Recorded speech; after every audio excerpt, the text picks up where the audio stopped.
We'll go ahead and move on to our next item. 6.4, public hearing, consideration of proposed ordinance to designate fire hazard severity zones in the local responsibility areas in the unincorporated lands of Lake County. It's continued from June 3rd, 2025. I know Maria Turner, CDD Director, is on Zoom, and we have Terry Logston and Jack Smalley here in the chambers to go ahead and present in chambers. So I don't know who I give the floor to. I think I'll just give it to Terry. No, Maria's going to. Maria, okay. See, Good morning. Maria Turner, Community Development Director.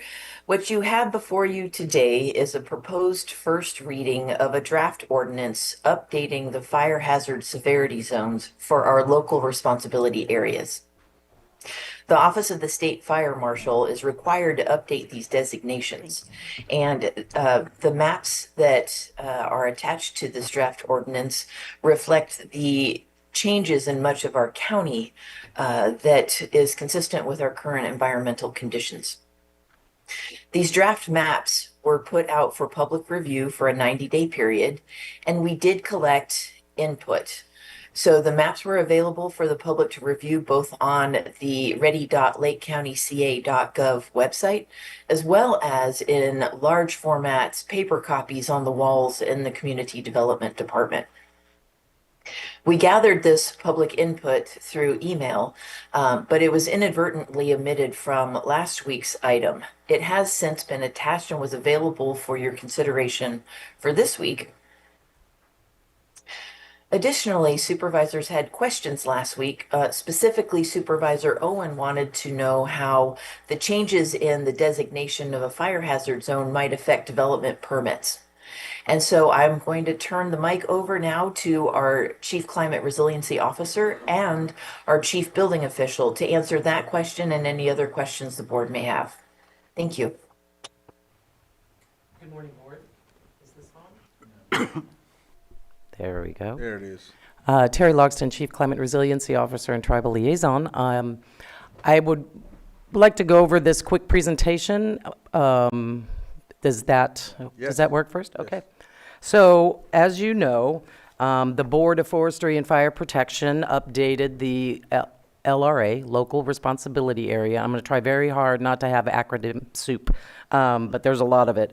So they updated the maps of the fire hazard severity zone, and was received by the County Administrative Officer on February 10th in 2025. On February 12th, the Lake County Community Risk Reduction Authority issued a press release to the public announcing the 90-day public comment period was open, and community development, as Director Turner mentioned, has received several comments which are available to the public via the county's website. So what are the zones? Clear Lake, so the maps are required by these two government codes. They identify levels of fire hazard, and there's 3 different levels. Clear Lake and all water bodies were designated as moderate due to infrastructure such as docks and piers, boats, etc. that can catch fire. Your board may recall the damage during the sulfur fire of numerous shoreline structures, including docks that were destroyed. And the Board of Forestry and Fire Protection wants to be very clear that it identifies fire hazard, not risk. We can reduce risk, but we cannot reduce hazard, which includes topography, wind patterns, temperatures, etc. And so the zones are determined using they're modeling using the best available science and data, and they develop these hazard zones. And in the factors that are listed, the fire history, vegetation, flame length, blowing embers, proximity to wildland, terrain, and weather. For Lake County, firebrand production and transport modeling included what is locally called the Konocti winds. We've all heard of the Santa Ana winds in Southern California. Of course, those are what drove the wildfires there this past January, devastating the communities. And to a lesser degree, we've heard of Diablo winds in the Bay Area around Mount Diablo. But here in Lake County, we experience what are called Konocti winds. And there's a really good explainer video that CAL FIRE LNU, the Sonoma Lake Napa unit, created a video, and it's posted to their YouTube channel called Fire Prone Areas in the LNU. Why is that? And it was released last May. Can I say something? Sure. And if anybody is interested in those wind patterns, I do have those maps in my office. I do love maps. So, the fire hazard severity zone, wildland versus non-wildland zones. So the photo on this slide is in Scotts Valley, and I believe those parcels are a 40-acre minimum. There may be some that were subdivided, but primarily 40-acre minimum. And as you can see, several of them have all three zones: moderate, which is the yellow. Actually, they have 4 zones: the non-wildland gray, moderate, high, and very high. So they explain that how they determine them, and the gray is the valley floor, mostly agriculture. And then the zones are a minimum size of 200 acres and burn probability. Of course, here in Lake County, we're familiar with the number of wildfires. Just in this map is from 2015 to 2020. It does not include the fires the last several years or before that, but they did utilize fire history from 1991 to 2020. And so we don't have, I don't think there's any, I couldn't find any purple on their maps. We don't have any designated urban fire hazard severity zones. This image is from the Sacramento area.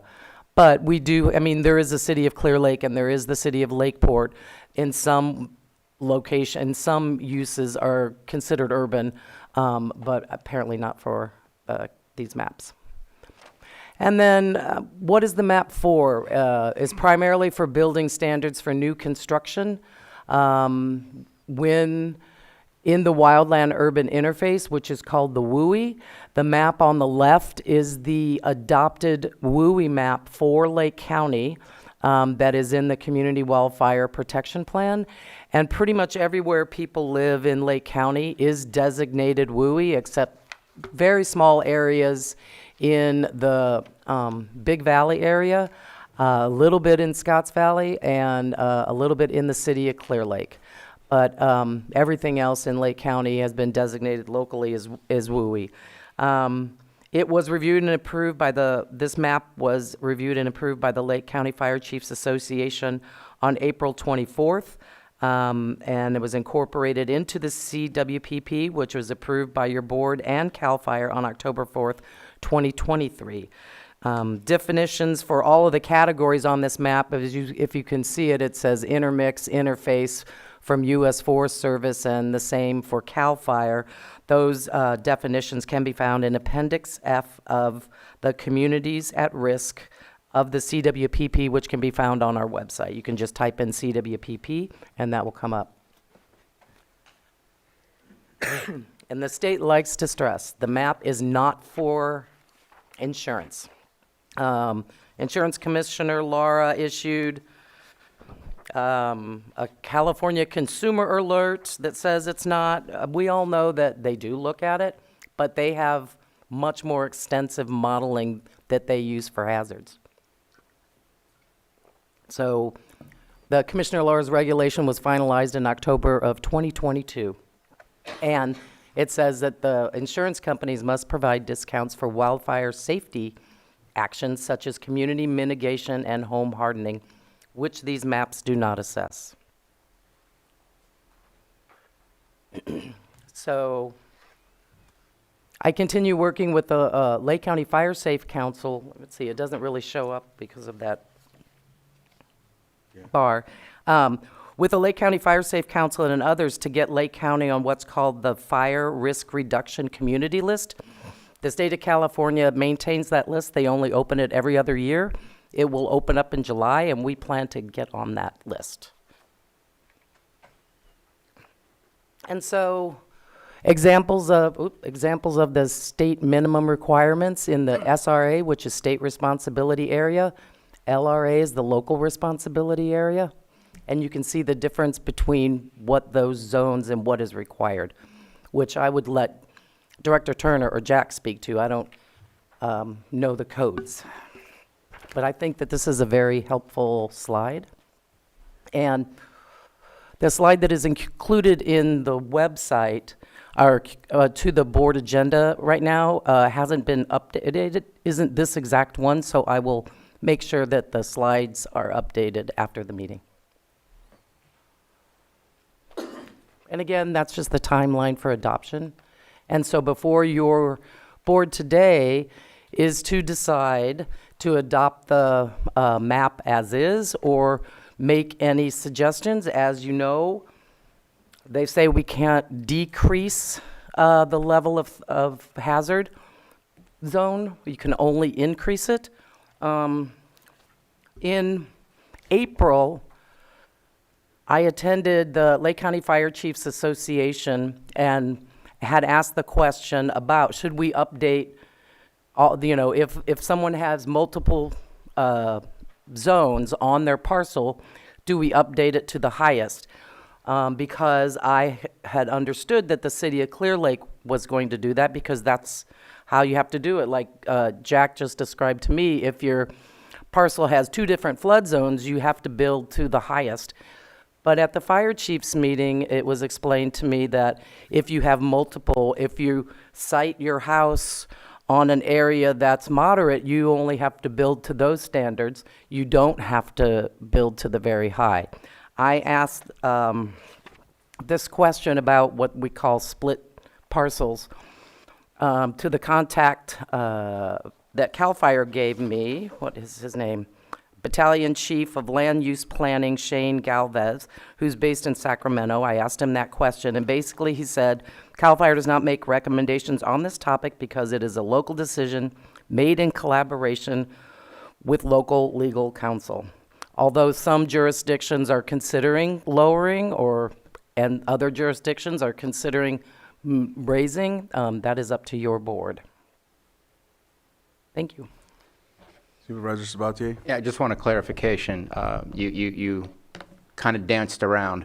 But overall, just like the flood situation, when there's going to be development, it's going to be developed based on the highest severity zone that is within the parcel, not what area of the parcel are you building on. Well, if you look at the examples of the state minimum requirements, the only difference in all of these is the hazard disclosure.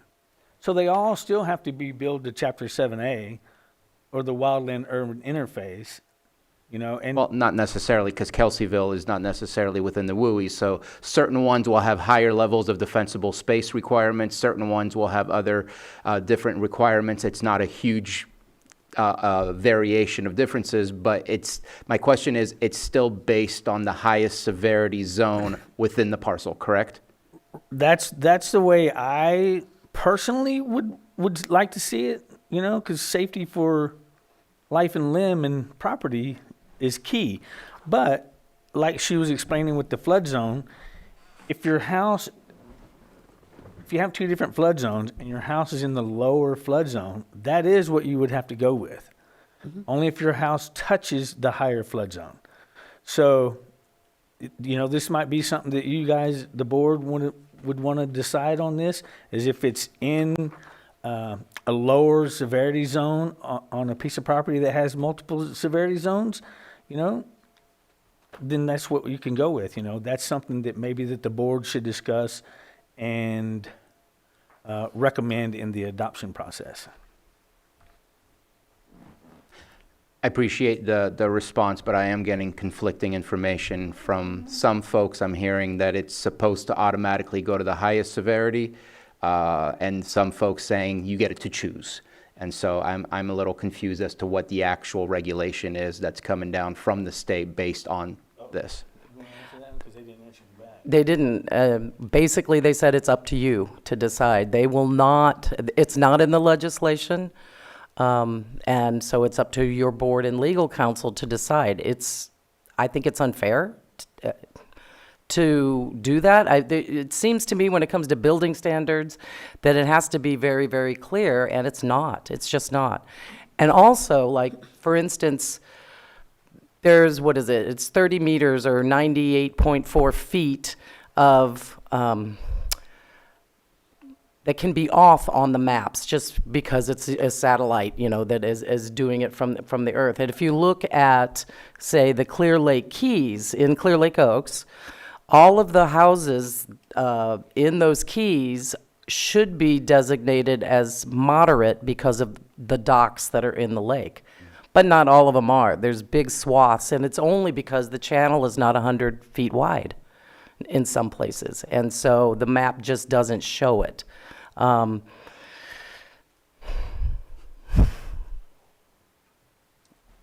go ahead. With this, is there any flexibility? And I'm one that would rather go, for instance, I know I'm jumping around. When we bought our property, we own a portion of Peter Creek, the land that Peter Creek goes over. So of course, a portion of our property was in flood zone.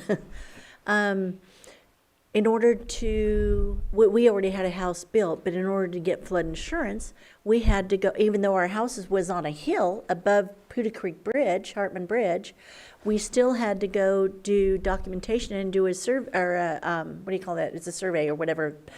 Elevation survey to prove, because of flood insurance, but because a portion of our house was in the flood zone. And so for me, I'm more lenient. My belief is to try to work as hard as I can to make things possible for our constituents. Okay, to make it as easy as possible on them and the least expensive, to make something work. So if you're in a fire zone and it's considered high on a portion of your property, what is there the flexibility to improve it? Doesn't sound like it is by what you stated, but to have the fire department to sign off to say, you know what, there's been huge improvements in the property, therefore we can downgrade their status? No. Yeah, that's the risk versus hazard thing. You can reduce risk, but you can't reduce the hazard.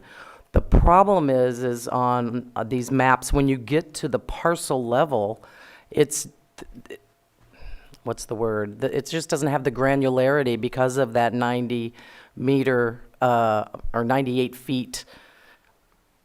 That just doesn't fit. So some jurisdictions, the chief Galvez told me, they're allowing, if it's a certain percentage of a parcel that is high, but the rest of it is moderate, to go with moderate.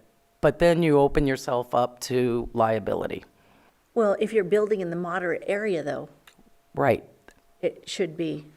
That has how it, both cases have been explained to me, and I wish that I could make a recommendation that made sense. What most jurisdictions have done is just, I went and looked because everyone's having their hearings right now because everything has to be updated and then the ordinance submitted by the 1st of July. They're just adopting as is.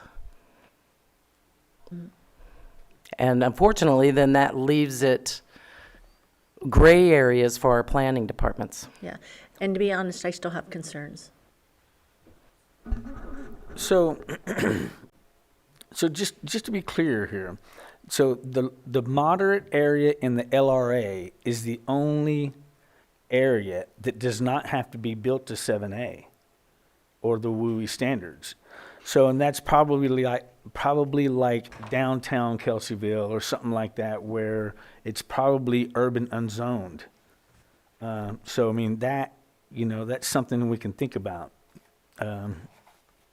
So, I mean, almost every property in the LRA and SRA has to still be built to that ignition-resistant construction. Sure. You know, so it's just a matter of the maps, and you know, if you do have that double zone on a piece of property, and you are building completely in, I mean, this is a decision we have to make, you know, as a board, whether we want to go more stricter with this or less, or keep it the same. So if we went with that moderate instead of that high on that same piece of property, as long as it's completely in that moderate zone, you know, that's something that we could, that your board could adopt. Do you have any idea, say, building, say, a 15 or 2,000 square foot house, what would the savings be, moderate versus high? Well, there wouldn't be any savings because it still has to be built to Chapter 7A. Okay, so it's not, there's no There's not going to effect. be any savings. So there's no effect? No, the only real effect is the hazard disclosure that goes with the high and very high zones. So it's just a hazard disclosure that would have to be, Which though the insurance companies say they're not Deeds and looking all at, you that. know they're going to. well, The hazard disclosures is when you're selling the property. yes. Okay. All right, Supervisor Pyska. I'm in favor of just adopting as is today. We are in the middle of updating all of our plans, our safety element, our zoning. These are decisions that we can make as a county down the road in the next year or so as we move through this process. But these are not our maps. No. They're not ours. We can make changes internally as we see fit, but we don't have to make those decisions today. We can just adopt these maps and move down the road and work on what works best for Lake County on our timeline. Yeah, as long as it's, you know, across the board and not less than, Correct. you know, and I agree with that 100%. Okay. Supervisor Owen. And I understand that. If we have no control over any of this, why do we need to vote on it to adopt it? Just curious. Because it has to, because it's a state regulation that we adopt this ordinance. So there's an ordinance that was written that we need to adopt, put in place for this. So I mean, it's a state regulation. So we really don't have any control. No. We either have to adopt it the way it is or modify it to be more stringent and not less stringent, you know, but we still have to adopt an ordinance. The more stringent, who does the work? That would be more like the dual zones on one property. You go with the higher zone, that would be more stringent. That would be something that we can adopt, you know, or go with the moderate, you know, wherever your house is placed in those zones. The legislation fact sheet that CAL FIRE has online says a local jurisdiction can increase the designation from the one identified by the state fire marshal. If a local agency decides to increase the designation of a fire hazard severity zone, it may do so if it does the following. 1, if increasing the designation to very high, a local agency must make a finding supported by substantial evidence in the record that the requirements of Government Code Section 51182 are necessary for effective fire protection. And 2, if increasing the designation to moderate or high, a local agency may do this at its direction, at its discretion. All right, I don't see anything else, so I'm gonna open it up to the public so we can have any dialogue on that end. And if we have more questions up here, I'll bring it back. Go ahead, come on up, sir.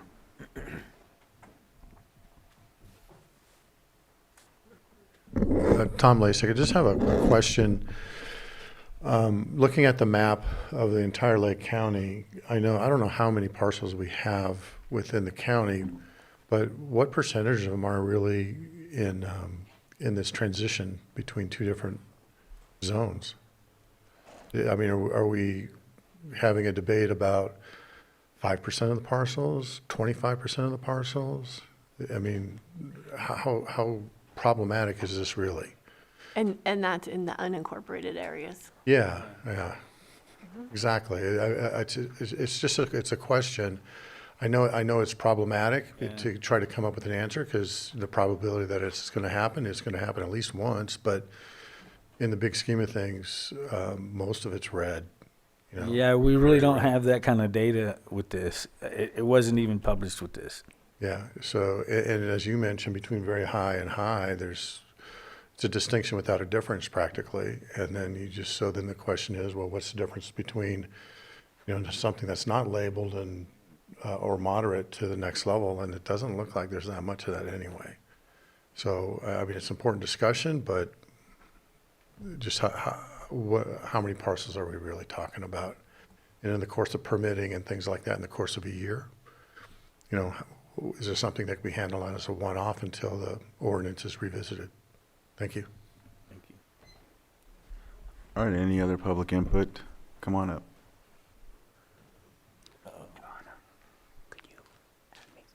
Morning, Mr. Chair, Board, Patrick Wrights, Fire Chief, Lakeport Fire Protection District. I would encourage you to adopt this as presented. As the state this is an unfunded mandate. I agree with Supervisor Pyska. We can figure out the local details later.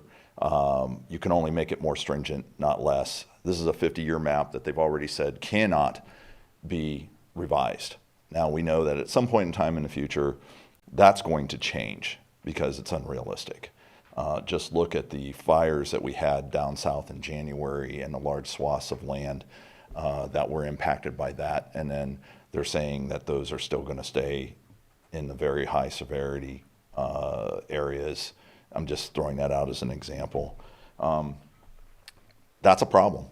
When we do mitigation measures, whether it be through large burns or through other means, you know, we're constantly getting grants through our different organizations in this county to go out and abate property. And the state's saying, we're not going to recognize what you do when it comes to these large tracts. And if we have a large fire, we're not going to recognize what has been done, the damage that has been done, or the fuels that have been mitigated through that large fire. So this map is, again, it's an unfunded mandate. It's very imprecise. When you look at just the 30 meters or 100 feet, plus or minus, when we know they can get down to within 2 feet, there's a lot of problems with the science that went into this map, in my opinion.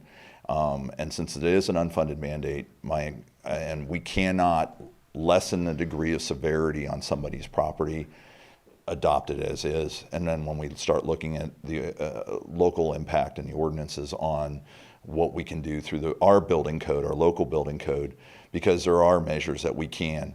You know, I know that if I'm in this flood zone, I can survey my property, and if I have enough room to move my house out of the flood zone, I don't have to be in a flood zone. And the same thing goes, even though this map is extremely imprecise, if I can move it into a moderate zone, build on my parcel in a moderate zone and not build in the high or very high zones, that might be an option for me. And I would want the county to recognize that. So rather than put me all in the red or all in the orange, I might be able to build my house in the yellow, and I'd appreciate it if you leave my lot alone if I have a split lot. That's just me personally, but as the fire chief of Lakeport Fire Protection District, I'm urging you, just vote this in. Don't waste any time, don't waste any money. We've got a lot of big issues to deal with. This isn't one. This is an unfunded mandate. Quit wasting time and money. Thank you for your time. Have a great day. Thank you, Pat.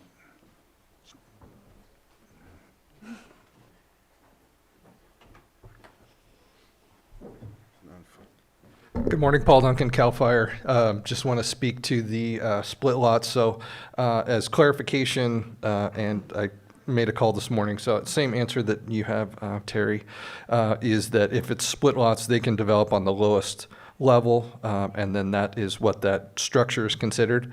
But I think I agree with Patrick that we are looking at this as adoption, just because this is a state-built map. We have no input on how the lots are calculated and what the risk is or what the hazard is. So you're really stuck, and every one of these is a 7A construction, so it's already going to the highest level of structure. And as we saw down south, it doesn't matter what your level of structure is. What we have to do is treat the landscape, and we have to get the defensible space handled around the structures to prevent them from burning. So really, it's on the local level. That's what we need to do as far as this adoption. We're just really stuck with the product that we have and being able to go to the higher level. But I think addressing the bigger elephant in the room is the insurance costs and those hazards, and lowering those for our property owners. So thank you very much. Thank you.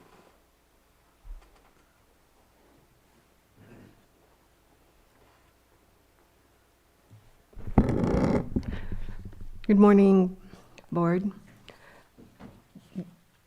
Your board may not be able to change or do anything else other than to adopt the fire hazard severity zones map. But as Supervisor Pyska pointed out, what we do with the maps and how we deal with the aftermath of adopting the maps is within our control. In a disaster, Lake County pulls together to keep everyone safe. Now in a time without disaster is a time to plan for everybody's safety. It takes all of us working together to keep us safe. Last month, your board designated May as Wildfire Community Preparedness Month in Lake County. The community must do its part. Similarly, the county needs to do its part to keep us all safe, specifically reviewing ordinances, such as one allowing the use of generators as standard operating procedures in high and very high severity areas. We're entering high fire season, and we hope that we can all see the end of the season safely and quietly. Thank you. Thank you, Ms. Margot. Just wanted to make sure, she didn't say her name, but we know her name, Margot Kimbura. All right. Anybody else from the public? Anyone on Zoom? All right. So I'll bring it back to the board for a quick, we're 10, 12 items behind, so a quick follow up. I wanted to just quickly share my screen because I am, just wanted to double check on this. Let me see first.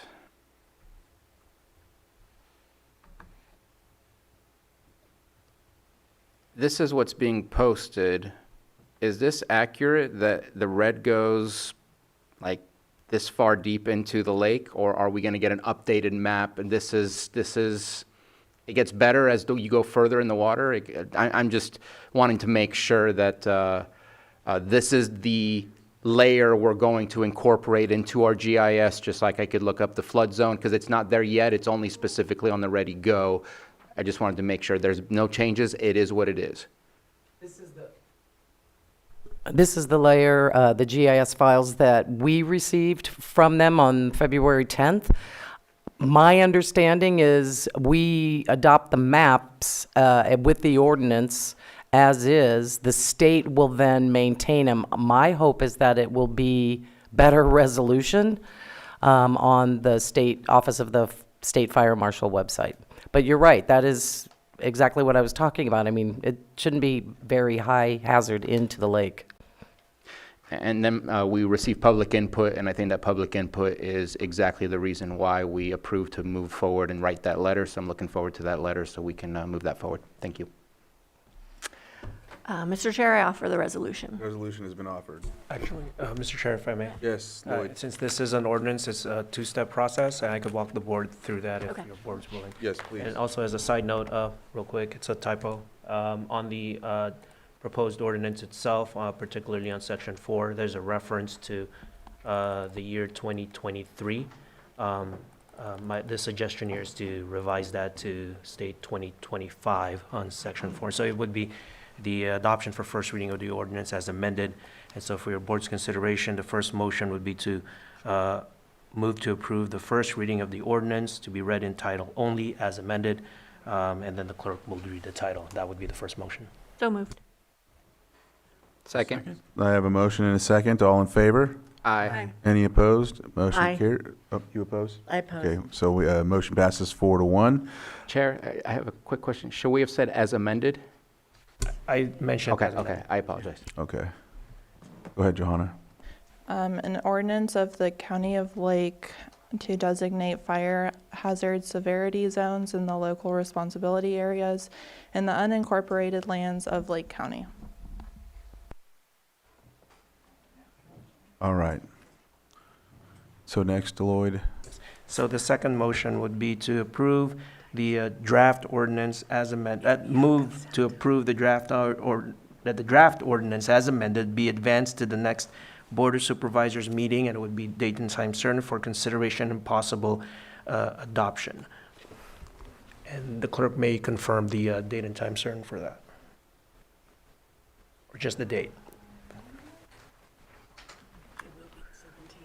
It'll be- Not much of a choice. Has to be done by 6:30.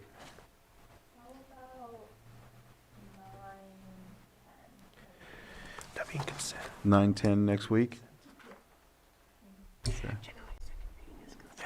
And, yeah, so it can be placed just at a date certain because it can be placed on the consent agenda, so just June 17th unless, Just put it as a non-time. Yeah, with the no vote that we have, I think it's probably useless to put it on the consent agenda unless she doesn't want to record her no vote on the second vote.